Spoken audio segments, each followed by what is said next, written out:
Chères sœurs, chers compatriotes d'Algérie, أجل في الأوان مساء الخير في الأوان مساء الخير في الأوان تحياتي لكم.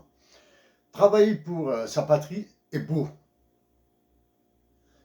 Même si ce travail devient de plus en plus éreintant, de plus en plus exigeant de nous tous, nous devons le faire. Chers compatriotes, chères sœurs d'Algérie, le 1er janvier 2022, à la première seconde, ou bien à la première tierce, ou bien à la première nanoseconde de 2022, notre pays va vivre sans réaction pacifique, sans sagesse. Donc ce 1er janvier 2022, à sa première nanoseconde, notre patrie, autrement dit les Algériens et les Algériens, subiront un déluge s'il n'est pas freiné actuellement avec lucidité, avec raison et sagesse. Ce jour a été publié par le Centre de recherche sur la mondialisation de mon papier intitulé « Algérie, son anthropologie, espoir de paix, ses guerres et bombes dans la loi des finances 2022 ». Donc, il est ici. C'est un papier publié par le Centre de recherche sur la mondialisation à Ottawa. Pour faire publier ce genre de papier, il est très difficile. Très difficile.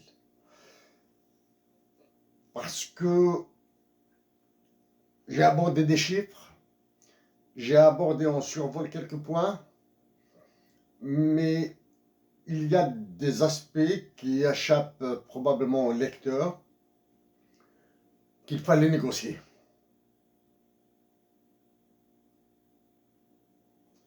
Chers compatriotes d'Algérie, avant d'aller sur l'objet de mon message à vous tous, qui est la bombe thermonucléaire que constitue la loi des finances 2022. Et avant de parler de cette agitation, de cette fièvre qui prend l'Algérie, en particulier en Kabylie, en particulier dans la région de Tizi Ouzou, après Kharata. Je préfère plutôt commencer par le niveau international, rapidement, et ensuite revenir vers l'intérieur de l'Algérie. En commençant par l'extérieur, c'est-à-dire par le niveau international, rapidement. Un niveau international que j'ai commencé à traiter depuis 2014, 2015, 2016, avec ma lettre au secrétaire général de l'OTAN, l'organisation du traité Atlantique Nord. En anglais, c'est the NATO, the North Atlantic Treaty Organization. C'est en 2016. Donc là, maintenant, il devient de plus en plus lancinant, cet aspect, en Algérie. Et ces aspects qui sont très lourds, qui constituent des menaces très sérieuses sur l'Algérie, sont absents carrément du champ médiatique, et dans le champ médiatique actuellement, dans le champ informationnel, qu'il s'agisse de l'information officielle, c'est-à-dire qui vient des structures de l'État, ou bien des analyses ou présentation de la situation objective de l'Algérie, énormément de sujets sont absents. Donc, pour le niveau international,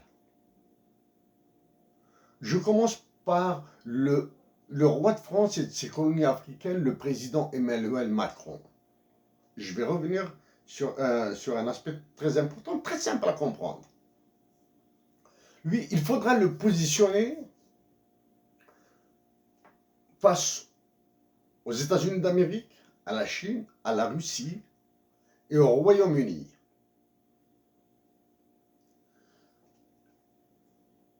Je sais que les Algériens sont très branchés sur les chaînes de télévision françaises. Je sais qu'ils sont aussi branchés sur Internet, YouTube, de ce qui vient de la France, parce que c'est une question de langue. Hein. Donc le président de la France, il faudra le mettre en face aux États-Unis et à l'Angleterre, au Royaume-Uni, pour être plus formel. Toutes les déclarations que vous entendez dans les journaux, que vous lisez, que vous entendez, etc., tout ça c'est accessoire. Hein. C'est accessoire.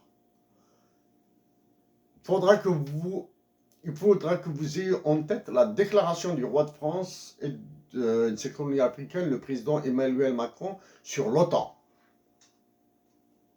Il n'y a pas si longtemps, il a dit que l'OTAN était en état de mort cérébrale.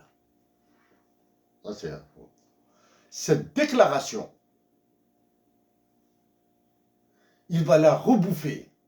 Les États-Unis d'Amérique et le Royaume-Uni vont lui faire remanger cette déclaration. Parce que l'OTAN est la force militaire qui défend d'abord les intérêts des États-Unis d'Amérique et du Royaume-Uni ailleurs dans le monde. La position de la France vis-à-vis de l'OTAN a été très alternée. Une fois oui, une fois non, une fois on participe, une fois on reste juste dans le commandement intégré de l'OTAN sans envoyer de troupes, etc. La déclaration du roi de France et de ses colonies africaines, le président Emmanuel Macron, sur l'OTAN, qu'il a déclaré en état de mort cérébrale, il va la rebouffer. Ça, c'est la première. Deuxième événement. Concernant le climat, les changements climatiques, il faudra que vous rappeliez la conférence dite de la COP26 à Paris et les challenges lancés par le roi de France et de ses colonies africaines, le président Emmanuel Macron, pour sauver la planète. Ça, immédiatement après l'installation de la nouvelle administration des États-Unis d'Amérique, les États-Unis d'Amérique ont décidé de mettre plus de 3 trillions de dollars, c'est-à-dire quelque chose comme 3 000 milliards de dollars pour la protection du climat à l'intérieur des États-Unis d'Amérique, parce qu'il y a un aspect économique très important. Donc, ces 3 000 milliards de dollars doivent bénéficier d'abord aux États-Unis d'Amérique. Action que ne peut pas faire la France. Elle ne peut pas mettre 3 000 milliards d'euros dans l'action pour lutter contre les changements climatiques et pour améliorer la biodiversité. Okay, là. Troisième élément très important. L'action du roi de France et de ses colonies africaines, le président Emmanuel Macron, dans ses colonies africaines, qui le sont à ce jour. Et de la lucidité quand vous entendez des informations. Ce qui se passe en République centrafricaine, broyé par le roi de France. Les broyés. On parle de guerre civile, on parle de coup d'État, guerre civile entre les musulmans et les chrétiens. Même chose au Soudan. Je vous rappelle qu'il n'y a pas très longtemps, l'ancien directeur général du FMI, le français Dominique Strauss-Kahn, ancien ministre de l'économie de la France, ancien tout ce que vous voulez, etc., a ouvert une banque au Soudan.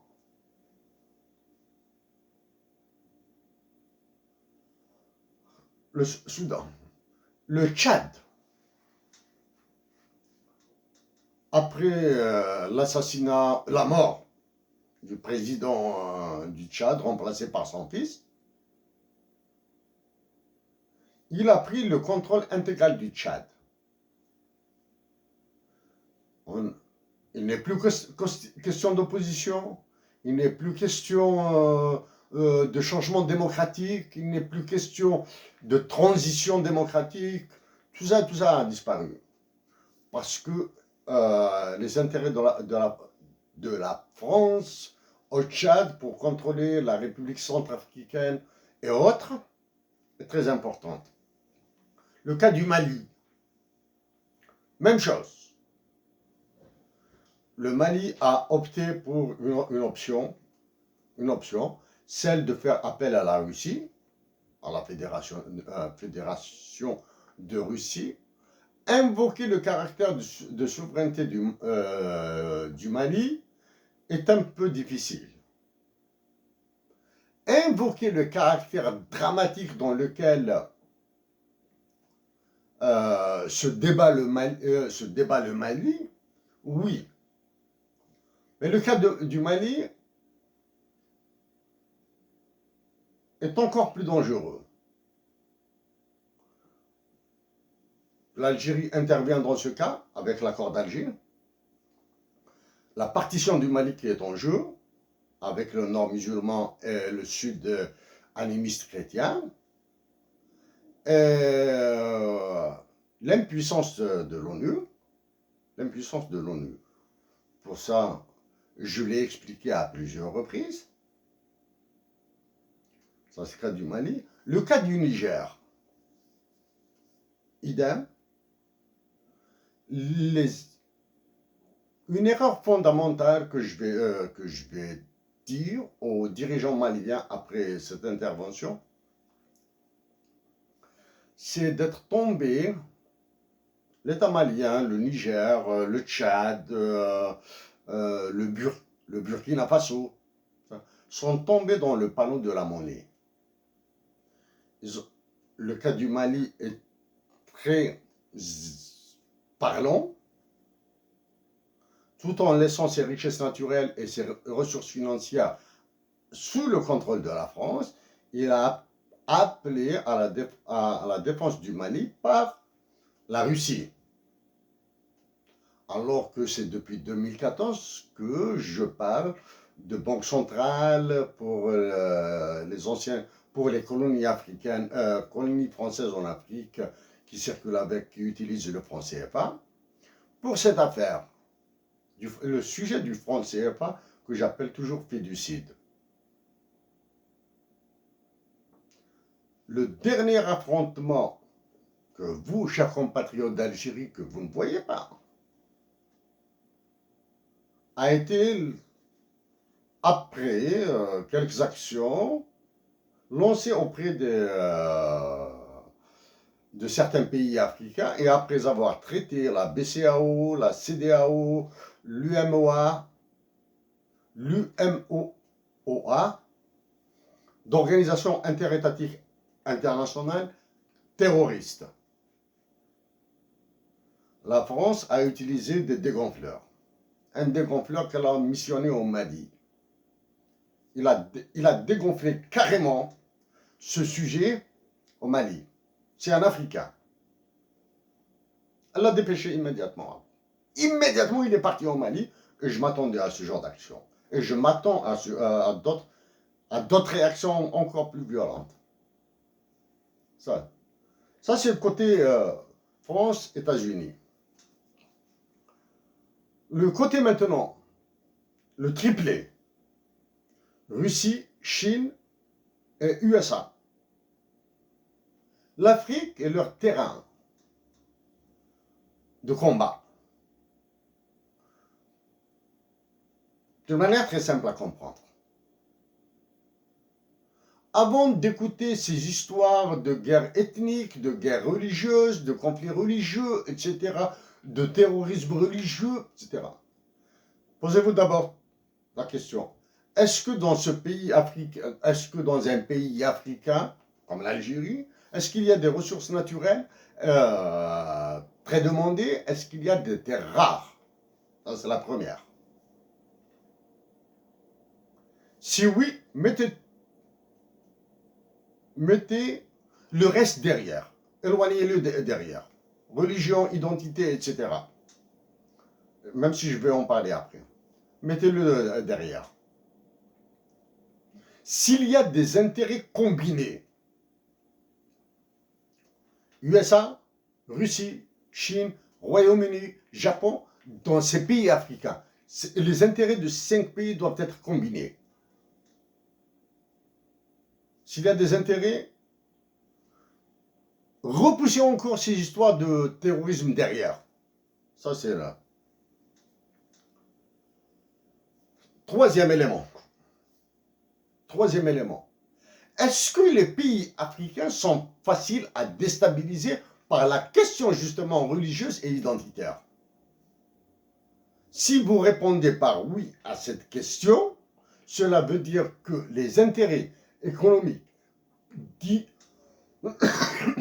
stratégiques, moi quand je dis stratégique, ça veut dire qu'il y a des calculs sur le long terme, le moyen terme et le long terme. Hein. Ce n'est pas stratégique tel que vous l'entendez dans la littérature journalistique ou de certains intervenants. C'est-à-dire qu'il y a que des guerres sont nécessaires pour ça. Donc voici pour le côté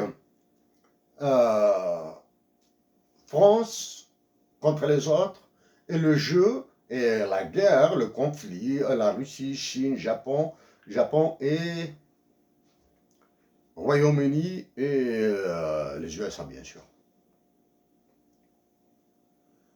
Après les revers subis par le roi de France et ses colonies africaines, le président Emmanuel Macron, par l'Angleterre, les États-Unis et la Nouvelle-Zélande, l'Australie. Il est en train de mettre tout son poids sur ces colonies africaines. Pour cela, il va marchander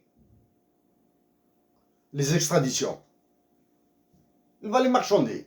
Actuellement, c'est une certitude. Des contacts secrets, des négociations secrètes ont lieu. Même si j'ignore où et qui les mène, je sais qu'il y a les éléments d'analyse convergent pour cette affirmation. L'entente entre, par exemple, l'Algérie et la France, c'est continuant à jouer à cette tension, parce que cette tension est entretenue, parce qu'elle a un impact sur, elle pourra avoir un impact sur les résultats de l'élection française, et elle peut changer le rapport de force en Afrique du Nord si l'Algérie tombe. Et c'est tout le monde,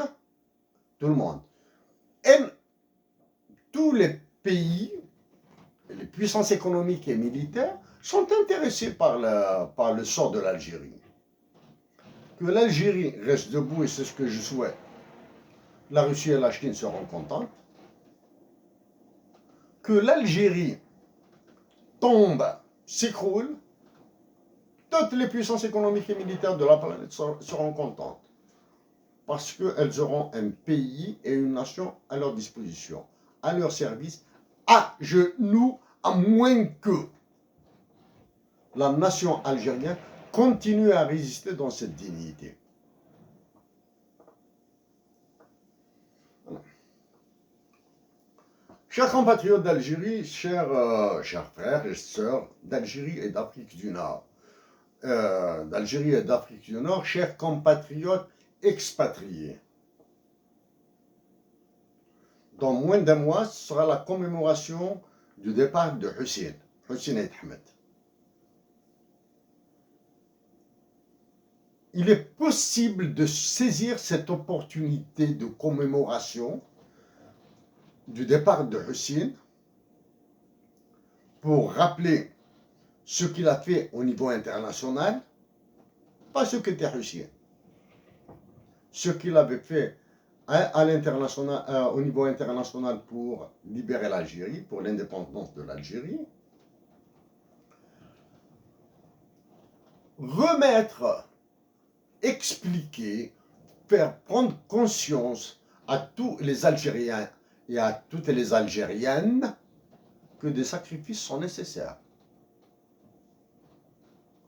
Pour cela, des conférences thématiques pourraient être organisées un peu partout. En Europe, en Amérique du Nord, en Algérie un peu moins, vu les conditions. Donc, le souvenir de l'action de Hussein, le souvenir de sa mémoire, sont des opportunités pour organiser ce genre de, organiser des conférences thématiques. Compatriotes à mes compatriotes de Kabylie, Kharata à un certain moment a été vraiment le brasier qui a été éteint, ou du moins sur lequel actuellement un calme s'est posé, et j'espère, je souhaite qu'il continuera, ce calme continuera. Actuellement, tout est focalisé sur la région de Tizi Ouzou. Chers compatriotes de Tizi Ouzou, chers compatriotes de Béjaïa et de Bouira, parce qu'actuellement, Tizi Ouzou est devenu une bouilloire.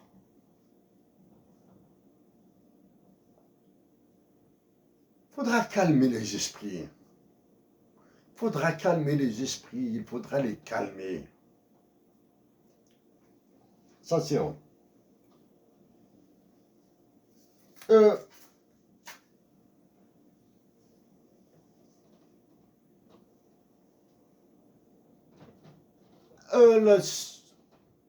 L'autre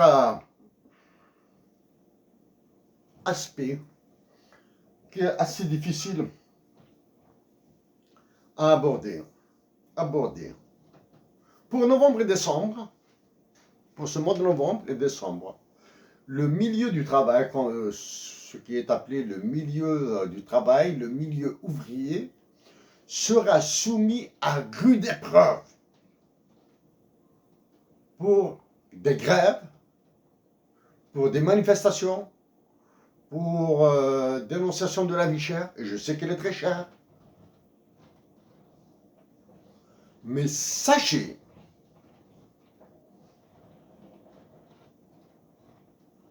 que ces mouvements de grève, c'est le risque de des manifestations qui pourraient dégénérer,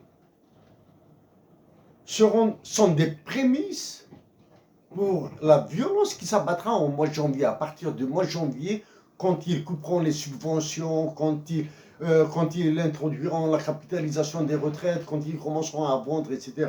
Ces aspects, je les ai traités dans ce texte titré « Algérie, son anthropologie, espoir de paix, ses guerres et bombes dans la loi des finances 2022 ». Son anthropologie, comme je viens de vous le dire précédemment, c'est-à-dire son amazigité, son arabité et son islamité, sont les sujets inflammables. Sujets inflammables, hein? C'est-à-dire sont des sujets dans lesquels il est facile d'allumer des incendies. Alors que les problèmes de l'Algérie sont ailleurs. La question anthropologique est l'une des questions les plus simples à régler. Lancez le défi d'un hymne national bilingue, lancez le défi de demander aux régions algériens de l'Est et de l'Ouest surtout, d'appeler à la majorité de l'Algérie. Ainsi, il sera facile de, de passer au-delà de cet énorme problème. J'allais dire écueil, ce n'est pas un écueil, c'est un immense problème. Je viens, à partir de janvier, la violence sera déclenchée, elle sera contrôlée, maîtrisée, mais je le dis et je le répète une autre fois, toute la violence qui naîtra en Algérie et Addis Sarbi, Gulmouth seront de la faute, seront sous l'entière responsabilité de l'état-major, de l'armée et de la Banque centrale. Bien sûr, ça, les sources sont l'état-major et la Banque centrale. Les motifs, on pourra trouver 1 milliard de motifs dans la rue. Que les limites de la dislocation de l'armée algérienne, de l'état-major de l'armée, ont été atteintes. Et pendant ce temps, des négociations avec l'OTAN ont lieu. Des discussions avec l'OTAN ont lieu.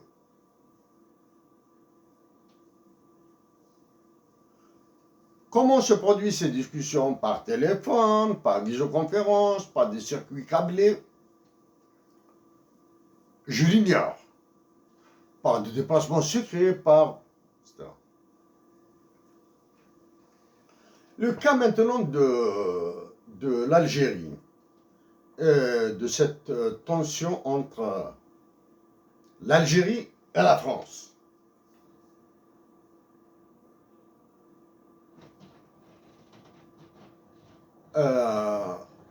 C'est un très mauvais cinéma.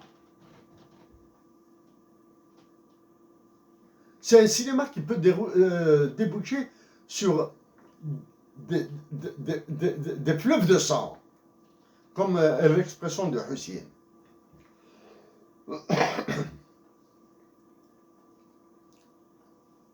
Le roi de France et de ses colonies africaines, le président Emmanuel Macron, a gagné sur toute la ligne. Il a joué le premier. Maintenant, il fait des offres sous-classées. Hein. L'Algérie, en refusant de discuter, de dialoguer, de négocier avec la France, commet une monstruosité politique. Refuser de négocier, de discuter, de dialoguer et de négocier après. Alors qu'elle a complètement cédé. Comment elle a cédé? Lors de ce 1er novembre 2021, d'il y a 15 jours, j'ai surveillé, alors là, comme du lait sur la gazinière, sur un réchaud, l'exécution de Kassaman dans son intégralité. Rien. L'exécution de Kassaman par la fanfare républicaine, par la troupe républicaine, le Haras al-Jumhuri. Rien. Il y a eu un petit folklore à Maqam Shahid, Salambier, mémorial du martyr. Rien. Rien de plus. Un petit folklore comme ça, une gerbe de fleurs sur... Dieu merci que certaines manifestations modestes, mais très honorables, ont été organisées dans certaines villes d'Algérie. Il y a ça. Il ne suffit pas de critiquer pour critiquer. Est-ce qu'elles étaient temps de déclencher? Est-ce qu'elles ont été pilotées, etc. Peu importe. Mais ce qui est important, c'est que cette manifestation ont eu lieu. C'est-à-dire, les enfants, les adolescents, les jeunes ont ont eu à l'esprit, ont eu le souvenir d'une guerre de libération atroce.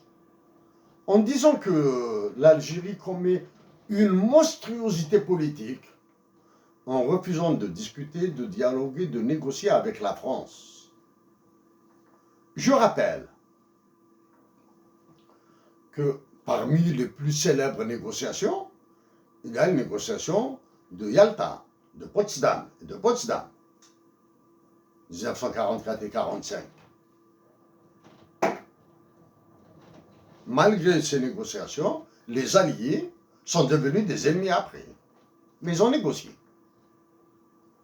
La Russie et les États-Unis d'Amérique ont négocié à Yalta et à Potsdam, mais ils sont devenus ennemis juste après la fin de la Deuxième Guerre mondiale. Ils ont négocié. L'Algérie a négocié à partir de 1954. Hosni Ahmed a négocié secrètement en Libye avec les Américains. L'Algérie a négocié les accords d'Évian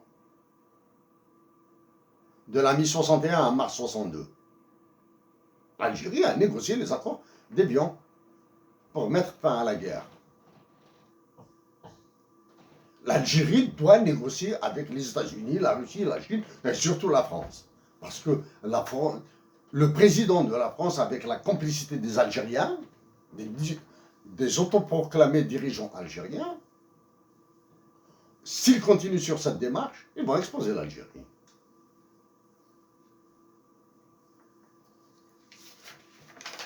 Maintenant, dans le papier qui a été publié aujourd'hui, je préfère le reprendre ici. Bon, il y a des aspects probablement non accessibles au commun des lecteurs, mais les phrases sont simples. Hein? Les phrases sont simples. Moi, j'utilise des chiffres et je sais pourquoi j'utilise ces chiffres. Parce que j'ai d'autres actions à faire au niveau international avec ces chiffres et d'autres chiffres.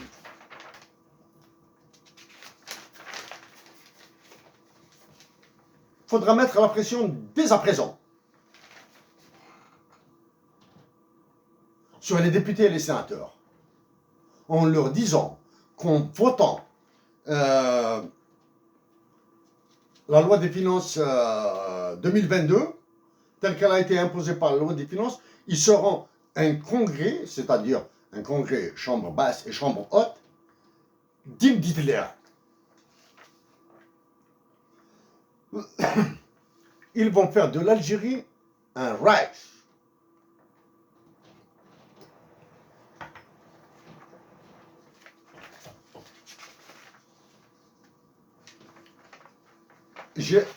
Des informations ont été publiées par l'APS, sur le logement social, sur la pêcherie, etc. Vous allez lire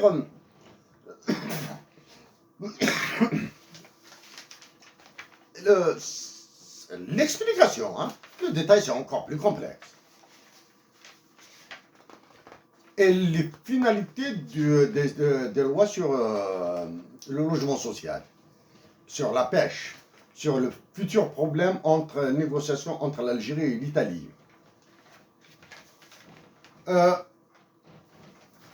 Rapidement,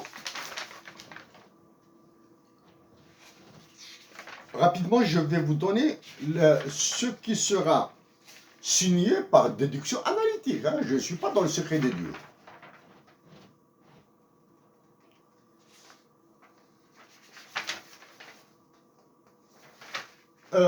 Les lois qui seront les lois qui seront citées, votées en 2022.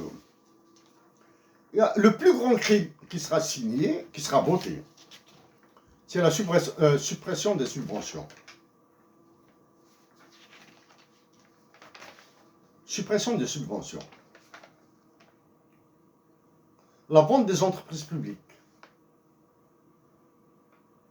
La suppression des subventions sera une calamité, plus que les incendies qui ont ravagé ma chère patrie.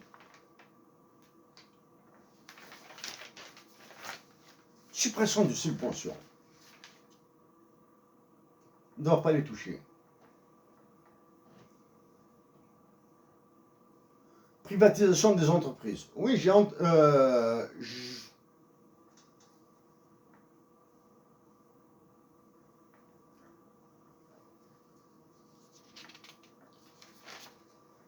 les chocs de la loi des finances 2022 sur la nation algérienne. Traité dans plusieurs publications précédentes, les rappeler suffit. Tarification de l'acte médical. En disant tarification de l'acte médical, pensez aussi au déremboursement de certains médicaments, c'est-à-dire qui vont être vendus sur le comptoir. Vente libre. C'est-à-dire ils deviendront comme n'importe quel produit de consommation. Tu le payes, il n'est pas remboursé. Capitalisation des pensions de retraite, suppression des subventions, introduction des frais de scolarité, dépénalisation de l'acte de gestion dans le domaine de la finance, parce qu'il y a les hedge funds qui veulent venir, privatisation des autoroutes et de Naftal, dégroupage de la téléphonie mobile, le retour du pétrole offshore alors que l'Algérie, l'exploitation des gaz de schiste et du pétrole offshore alors que l'Algérie prétend lutter contre les changements climatiques, participer à la lutte contre les changements climatiques, etc. etc.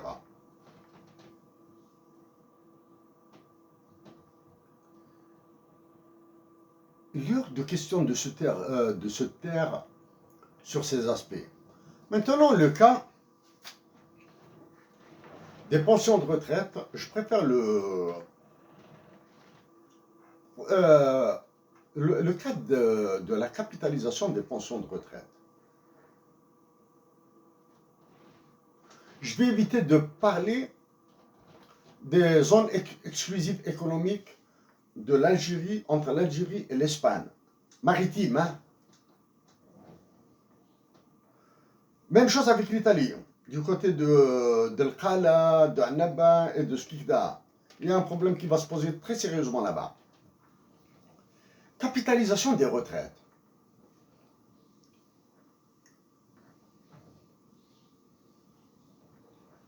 L'Algérie a décidé de rompre toutes les relations avec le Maroc. Catastrophe. Le Maroc a accepté, a préféré être très calme dans sa réaction, c'est très méchant. Parce qu'il est dans une situation très difficile lui aussi. Et on lui a conseillé de ne pas réagir à la violence, la violence des décisions d'Alger. Qu'est-ce qu'il y a? Je répète, capitalisation des retraites et gaz algérien. L'Algérie alimente l'Espagne via Benissaf, le gazoduc qui passe Benissaf, et via une partie du gazoduc qui passe qui traverse le Maroc. La partie via le Maroc est fermée, ça y est. Donc la partie reste la partie du gazoduc qui traverse Benissaf, qui va de Benissaf à Almería, en Espagne. Ça, c'est géré par la société mixte qui s'appelle Medgaz. Quel est l'un des actionnaires de Medgaz? C'est BlackRock, une entreprise américaine. C'est un gestionnaire de fonds de pension.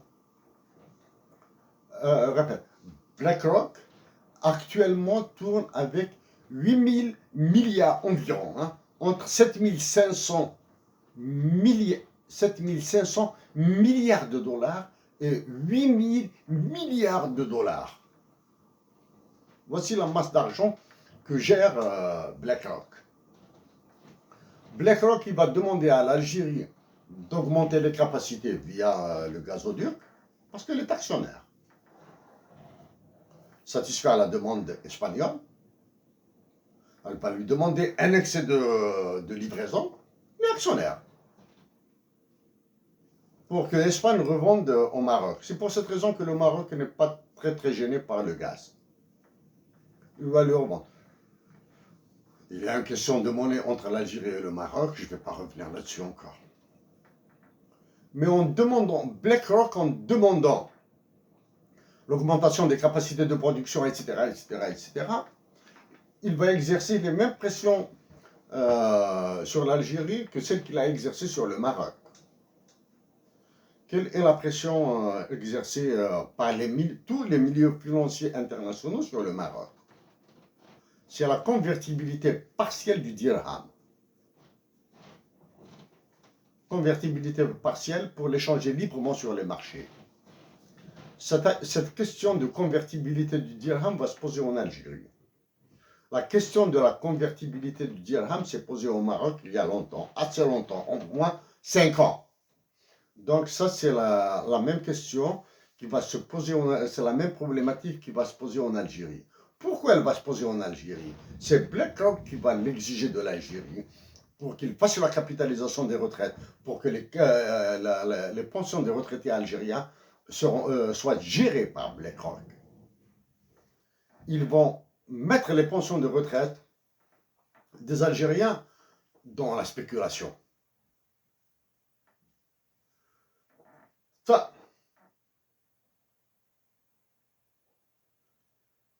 je pourrais que vous lisiez une réaction sous peu sur ce problème, sur cette problématique. Ce n'est pas un problème réellement actuellement, ce n'est pas un problème, mais c'est une problématique qui va se poser. BlackRock, Medgaz, gaz algérien, capitalisation des pensions de retraite algériennes, celle du Maroc, celle de la Tunisie, etc. Et convertibilité de la monnaie. En parlant de la convertibilité de dinar algérien, essentiellement, il faudra penser à sa dévaluation encore.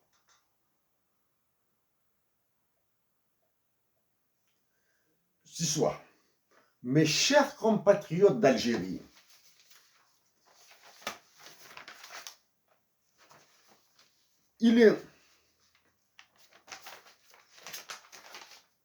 c'est difficile de manipuler des chiffres. Physiquement, je suis usé par la manipulation de ces chiffres.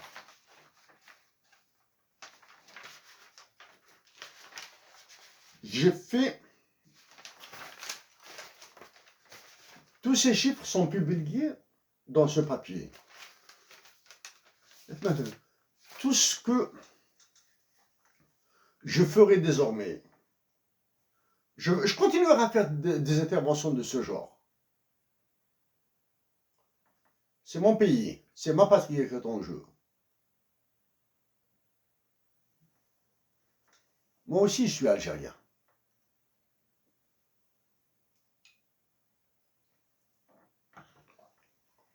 Je continuerai à faire ce que je peux. Mais je dis que la question anthropologique de l'Algérie est une problématique, c'est la problématique qui a la solution la plus aisée à mettre en œuvre. Quand j'avais suggéré la dotation de l'Algérie des l'hymne national bilingue en 2014, en 2015, quand j'ai préparé une conférence sur Hussi, sur les actions internationales de Hussi, j'ai découvert qu'il avait posé la question de l'hymne national en 1964. Actuellement, certes, c'est peut-être un peu sévère de ma part, pas mal, du moins, des Algériens ont fait du business avec Tamazight, etc. Ils se sont sucrés, ils se sont fait des fortunes, et là maintenant ils commencent à les agiter, etc. Chers compatriotes d'Algérie, la non-exécution de Qasem dans son intégralité, l'absence de toute action, de tout investissement, de tout financement des régions touchées par les inondations et les incendies durant ces 3 derniers mois est un signal, est un signe que l'Algérie ne peut plus prendre de décision. Chers compatriotes, pour ceux qui s'intéressent aux chiffres, j'ai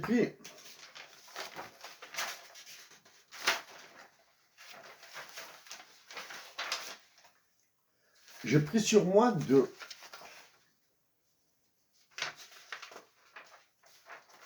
refaire des calculs. De refaire des calculs pour faire une prédiction sur comment sera la future loi des finances. Ça, ce sont les précédentes lois des finances. Ça, c'est la prédiction de ce que sera la future loi des finances. Même si je ne me trompe pas dans cette prédiction, il faut toujours se rappeler que c'est une prédiction. Il faudra toujours se rappeler que je ne suis pas dans le secret des dieux, que je ne dors pas au Tagarin, au l'Almoradia, au Sagan. J'ignore. Il y a des techniques pour faire des prédictions. J'ai appliqué ces techniques. Mais je l'ai tenté. Chers compatriotes d'Algérie, durant ce mois du 16 novembre au 16 décembre, au 20 décembre, là, parce que la loi des finances risque d'être signée vers le 24, 22, 23 décembre. 22, 23 décembre, elle risque d'être signée vers dernière semaine, disons, de décembre. Profitez de cette occasion pour inviter des professeurs d'économie, des fonctionnaires de la Caisse nationale des retraites, etc., pour qu'ils vous parlent du jeu et de l'enjeu des subventions. Simplement dit, quand on supprime une subvention, les prix deviendront plus chers, c'est-à-dire c'est l'inflation, c'est-à-dire une augmentation des salaires, on demandera un salaire, alors qu'il faudra baisser les salaires, même si on supprime les subventions. Okay? Il faudra baisser les salaires. Ça fait longtemps depuis que j'ai dit, en 2015, que toutes les solutions qui viendront seront cruelles. Mais c'est une cruauté qui doit être acceptée par les Algériens pour sauver l'Algérie. Actuellement, mes compatriotes sont en train de réussir une merveille. Ils arrivent à maintenir l'État debout alors que le Conseil de sécurité de l'ONU est bloqué. L'Union africaine et la Ligue arabe, n'en parlons pas. Vous arrivez à maintenir l'État debout, malgré toutes ces souffrances. Chers compatriotes d'Algérie, c'est maintenant calmement, pacifiquement, avec lucidité, organiser des conférences locales, au niveau local. Prenons des précautions contre la pandémie. Oui, parce qu'elle va revenir, elle est utile pour maintenir le stress. Nous aussi au Canada, là, ça revient complètement, et le stress, il revient. Sauf que là, maintenant, apparemment, ils ont libéré la circulation des personnes entre les États-Unis et le Canada. Invitez, continuez à résister dans cette dignité de pauvre. La dignité des pauvres est l'une des plus belles richesses. Chers compatriotes d'Algérie, je suis de tout cœur avec vous. À mes chers compatriotes de Kabylie, le président de la France, le roi de France et ses colonies africaines, il va vous sacrifier comme des poulets. Il va vous sacrifier comme des poulets. Soyez lucides. Rappelez-vous ce qui s'est passé avec le président de la Catalogne, quand il a fui dans une Europe prétendument démocratique. Il a fui, il a quitté l'Espagne. Le Canada a refusé de l'accueillir. La France a refusé de l'accueillir. c'est la Belgique, c'est en Belgique qu'il est resté.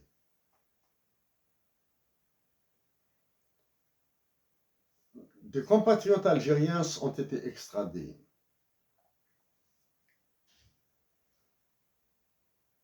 Nous pensons à eux, nous sommes solidaires avec eux. Oui, maintenant, certaines actions doivent être menées dans la discrétion pour la paix en Algérie. Pour la paix en Algérie. Pour la paix en Algérie. Chers compatriotes, avec tout mon cœur pour vous. Frère